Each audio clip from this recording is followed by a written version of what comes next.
नमस्कार दोस्तों, आज अपन बात कर रहे हैं, चर्चा कर रहे हैं फिनोल के भौतिक गुण, physical properties of phenol.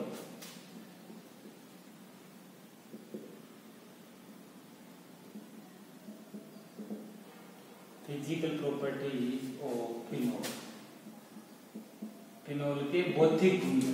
Phenol किस प्रकृति का होता है? तो सबसे पहले अपन बात करें, ये रंगहीन, कलरलेस, रंगहीन एंड लिक्विड, द्रव रूप में होता है। कई बार ये जमने के बाद में क्रिस्टलाइन सॉलिड के रूप में भी पाया जाता है।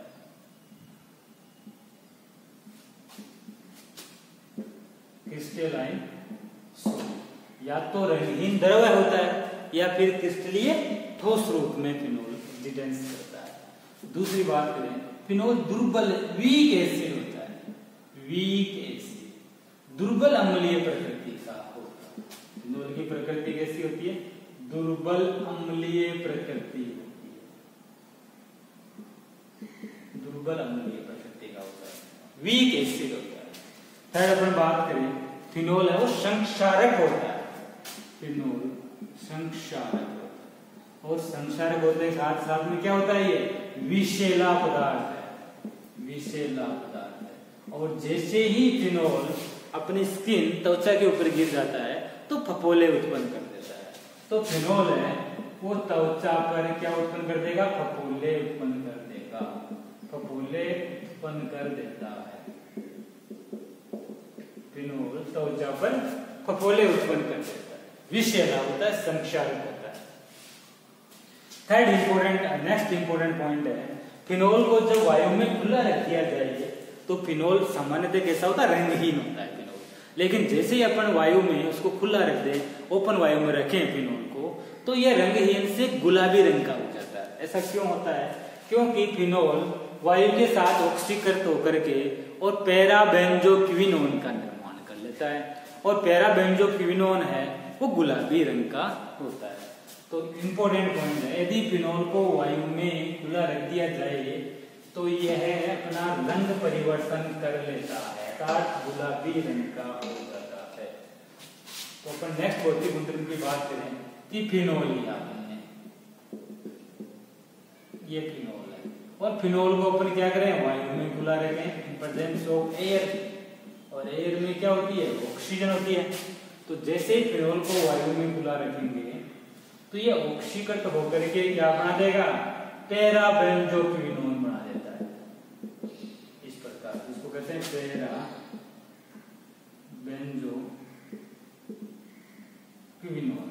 और पैराबेंजोक्विनोन किस कलर का होता है? पिंक कलर का होता है।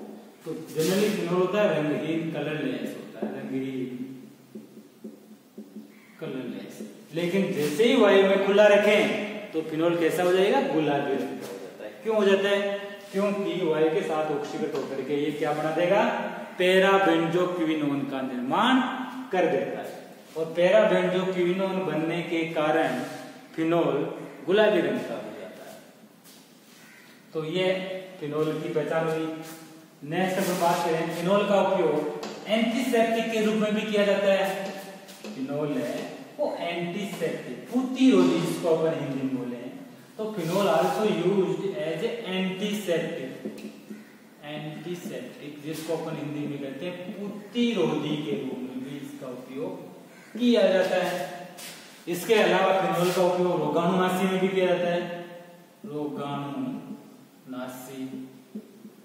के रूप में भी किया जाता है। तो फिनोल का उपयोग प्रतिरोधी के रूप में, रोगाणुनाशी के रूप में भी उपयोग किया जाता है।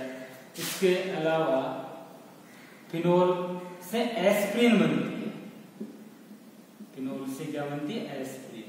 और जो एस्प्रिन होती है वो दर्द निवारक होती है, पेन किलर होती है, दर्द निवारक, पेन किलर होती है।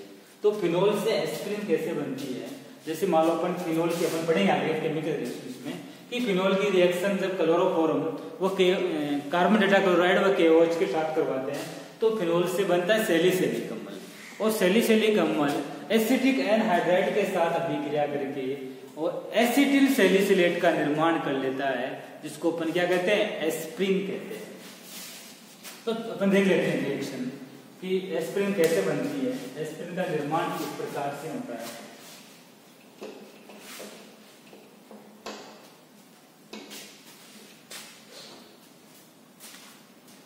अपन लेते हैं फिनोल, ये लिया फिनोल, और इसकी अभिक्रिया कार्बन टेट्राक्लोराइड प्लस के OH के साथ करवाते हैं। तो इनके साथ अभिक्रिया क्रियाविधि नेक्स्ट वीडियो में पढ़ेंगे अपन। तो इससे क्या बन जाएगा, सैलिसिलिक अम्ल बन जाता है, OHCOH, सैलिसिलिक एसिड बन गया। अब जो ये सैलिसिलिक एसिड होता है OHCOH, ये है सैलिसिलिक अम्ल, ये सैलिसिलिक अम्ल, और ये सैलिसिलिक अम्ल एसिटिक एनहाइड्राइड, एसिटिक एनहाइड्राइड के साथ अभिक्रिया करता है। मान लो यहाँ बॉन्ड ब्रेक होता है, इसको बोलते हैं एसिटिक एनहाइड्राइड। तो एसिटिक एनहाइड्राइड के साथ अभिक्रिया करके एसिटिक सैलिसिलिक अम्ल का निर्माण कर लेगा। इस प्रकार से O CH3CH3COOH, इसको कहते हैं एसिटाइल सैलिसिलिक एसिड। और एसिटाइल सैलिसिलिक एसिड क्या होता है, एस्प्रिन होता है, तो इसी को कहते हैं एस्प्रिन। तो फिनोल से अपन क्या बना सकते हैं, एस्प्रिन का निर्माण इजीली कर सकते हैं। फिनोल एस्प्रिन का निर्माण सैलिसिलिक अम्ल व एसिटिक एनहाइड्राइड के साथ अभिक्रिया करके करता है। नेक्स्ट बात करें अपन भौतिक गुणधर्म की। फिनोल होता है वो दुर्बल अम्लीय प्रकृति का होता है, वीक एसिडिक नेचर का होता है, दुर्बल अम्लीय प्रकृति का। इसलिए अपन ये कहते हैं कि जो फिनोल है, एल्कोहल और फिनोल में से फिनोल ज्यादा अम्लीय होता है। एल्कोहल उदासीन प्रकृति का होता है, जबकि अल्कोहल की तुलना में फिनोल ज्यादा अम्लीय नेचर दर्शाता है, ज्यादा एसिडिक प्रकृति दर्शाता है। तो फिनोल दुर्बल अम्लीय, वीक एसिडिक नेचर का होता है, वीक एसिडिक, दुर्बल अम्लीय होता है।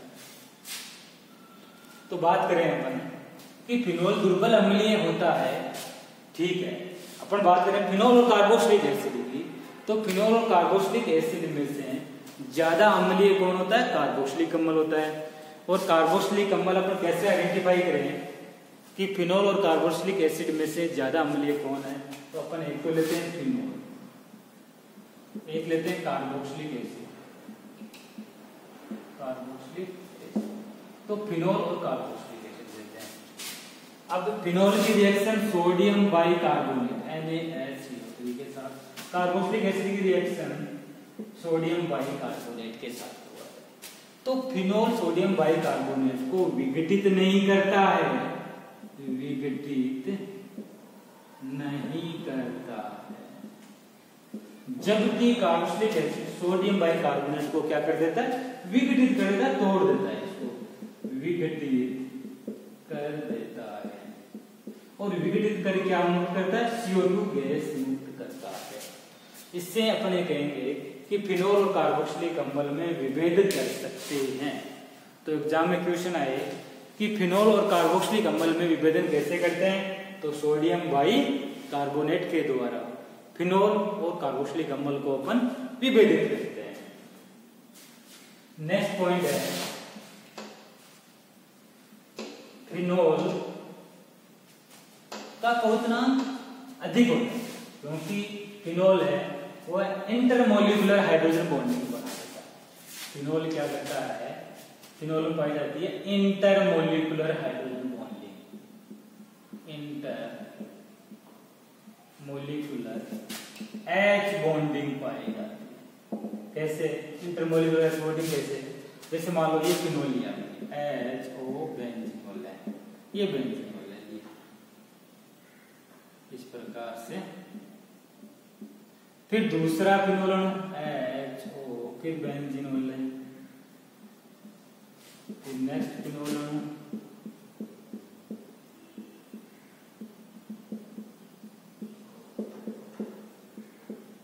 तो इस प्रकार से बहुत सारे अणु आपस में जुड़ करके और संगुणित अवस्था में हो जाते हैं। और जितने ज्यादा अणु संगुणित अवस्था में होंगे उतना ही क्वथनांक क्या होता है, बढ़ता है, बॉइलिंग पॉइंट अधिक होता है। तो ये जो ऑक्सीजन और कार्बन, ऑक्सीजन और हाइड्रोजन के मध्य जो बॉन्ड होता है उसको कहते हैं H बॉन्ड।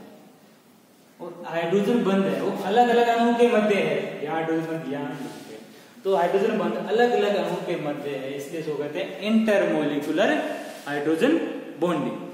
तो इंटरमोलिकुलर हाइड्रोजन बॉन्डिंग के कारण फिनोल का क्वथनांक अधिक होता है। क्लियर? फिनोल की विलीयता, फिनोल कार्बनिक विलायकों में विलयशील होता है, कार्बनिक विलायकों में इजीली फिनोल घुल जाता है। और अब बात करें अपन फिनोल की प्रकृति की, कि फिनोल अम्लीय प्रकृति का होता है। और अम्लीय प्रकृति में अपन बात करता करेंगे कि जैसे मान लो एल्कोहल और फिनोल है, इसमें ज्यादा अम्लीय कौन होता है, एल्कोहल होता है या फिनोल, या कार्बोक्सिलिक एसिड और फिनोल लेते हैं अपन, तो कार्बोक्सिलिक अम्ल और फिनोल में से ज्यादा अम्लीय कौन होता है, या फिनोल की अम्लीय सामर्थ्य पर प्रतिस्थापियों का क्या प्रभाव पड़ता है। जैसे मान लो अपन ने +R समूह के ग्रुप जोड़ते हैं तो -R समूह के ग्रुप जोड़े हैं तो क्या प्रभाव होगा। तो इसकी अम्लीय सामर्थ्य क्या होती है, अलग अलग ग्रुप जोड़ने से इसकी अम्लीय सामर्थ्य पे भी प्रभाव पड़ता है, अम्लीय सामर्थ्य भी इसकी परिवर्तित होती है। तो अपन नेक्स्ट पढ़ेंगे फिनोल के एसिडिक नेचर के कारण प्रतिस्थापी का प्रभाव, ये सब बातें। आज यहीं तक, थैंक यू।